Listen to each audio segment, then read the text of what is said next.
आचरण विधिर उल्लंघन हो खोलाखोली उल्लंघन हो जो मुख्य निर्वाचन अधिकारी दिल्ली रु चिठी देले जे कि 8 जन आईएएस आईपीएस ऑफिसर किसी संदेहजनक कार्य संपृक्ति थिबा प्रकाश जानिबा पाइला परे एटी मुख्य निर्वाचन अधिकारी को जितेबाला चिठी लिखि जनाऊँगी कौन से निर्वाचन संक्रांत कार्य न दि जाए किंतु एटी देखा जाउछि जे पूर्वर तृतीय महलार दीर्घ दिन धरी डीएस कुटे जे समस्त राजनैतिक क्रियाकलाप संपृक्ति थिले किंतु आचरण विधि आदर्श आचरण विधि लागू होला परे एमसीसी लागू होला परे मुख्य निर्वाचन अधिकारी दिल्ली रु चिठी देला परे तांको निर्वाचन संक्रांतीय काम लगे ना किंतु ये तो देखा जाउछि जो भली भाव में कुटे साहब आईआईसी पर्यंत फोन करुछंती एसपी मानू फोन करुछंती से राजनीति लोक मानू फोन करुछंती और संपूर्ण रूपे दलीय आधार रे कार्य करुछंती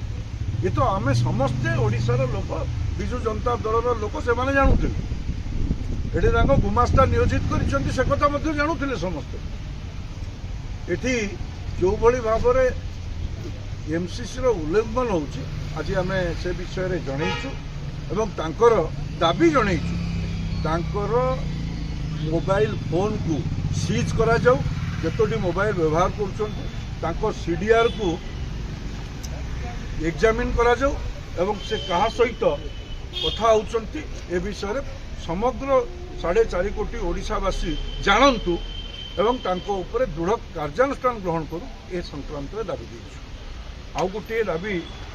देइछु जो क्लियर कट ग्रॉस वायोलेशन है पेड न्यूज जो गोटे